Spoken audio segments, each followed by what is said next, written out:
Welcome to Inside Heavy, where we are talking heavy metal. And today is no exception. Barren Earth is set to release their debut CD on Peaceville Records entitled Curse of the Red River, and is set to hit stores in March of 2010. And we've got Kasper Martenson, the group's keyboardist, to tell us all about the new CD and how Barren Earth came together. The group is comprised of players from other heavy metal bands that you may have heard of: Creator, Amorphous, and Swallow the Sun.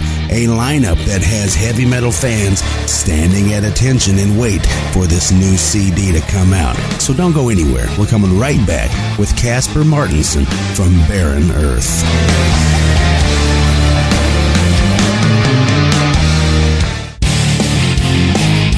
Do you like heavy music?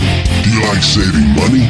Then go to the Inside Heavy Metal Shop, where we've compiled a comprehensive list of all your favorite metal artists for the best prices on the internet. And that's just the tip of the iceberg. We've got clothing, jewelry, cell phones, and MP3 players. It's the Inside Heavy Metal Shop, powered by Amazon.com. Check it out.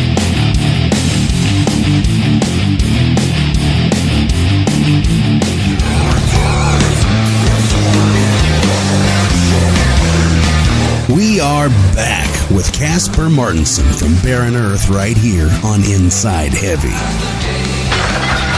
We got keyboardists from Barren Earth with us. They're from a Finland heavy metal band. They got a great new CD coming out. Kasper Martenson, keyboard players with us. Welcome to Inside Heavy, Kasper. Thank you very much. Kasper, you guys have a very highly anticipated new CD coming out. Tell us about the making of it and give us whatever backstory you want to share about your new CD coming up.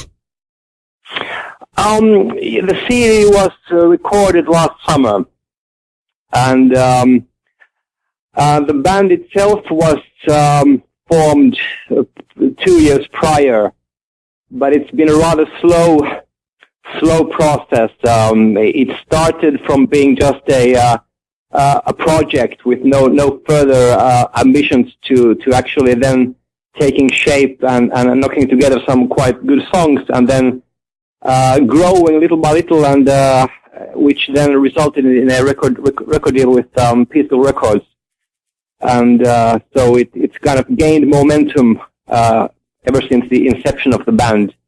And the songs were written. Some of the songs are quite old. I think Olli-Pekka, our bass player, wrote the oldest ones probably like 3 or 4 years ago. But we started the songwriting process, and the last songs were finalized only just before going to the studio. So it spans era of 2 years, 2 or 3 years of writing music. If I'm not mistaken, you guys put an EP out late in 2009, didn't you? Yep.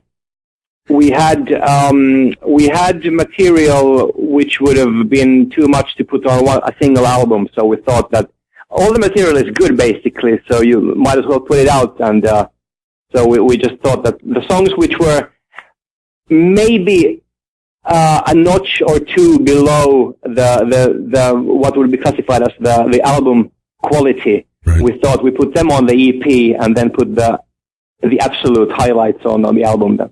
Sure. Now, was that more just of a means to give everybody a taste before the big project came out, or was that something you had planned that you worked some time on?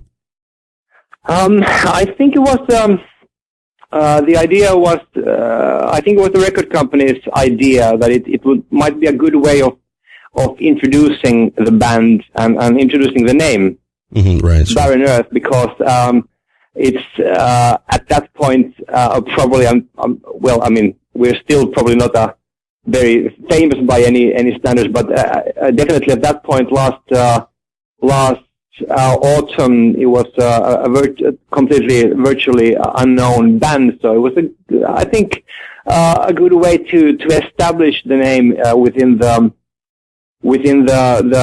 kind of the media to make ourselves, make our existence known. Absolutely. Now, as you stated, you guys began recording in this is the way I read it, June of 2009, this last summer. That's nearly 3/4 of a year ago since you guys began recording. Did it take that long to get it completed? Was you afforded plenty of time, or what? Or have you been done actually with the material for some time?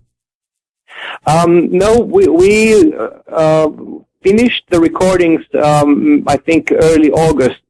And the original idea was for the album to come out in like around October, November. Right. But then this was postponed. I think again it was a record company decision, and I think it was a good thing because they needed more time to take care of a proper promotional campaign. So if it would have come out last November, I think it would have been too early because we wouldn't have been able to kind of create this, as you said yourself, that the album is anticipated. That I hope that that's the case, and if it is the case, I think it's a result of the kind of the pre-planning which has happened. So we've had taken time to make sure that the album gets noticed. Absolutely. Well, a good PR campaign can't hurt, can it? Yeah. How do you think it turned out? I've listened to it, and it's got a very great production quality, I think, for a first time out. How do you think it turned out? I'm very pleased. Very pleased. I think everybody is pleased from several viewpoints. Number one is the production is good, the sound is good, but it's not standard. So I think it's very this original kind of sounding record, thanks basically to the production and also the mixing of Dan Swanner. But also the songs themselves. I personally wrote 2 songs, and I'm sure every composer in the band, well, there's 4 people of us who do the writing. Right. So I'm sure everybody's very happy with the way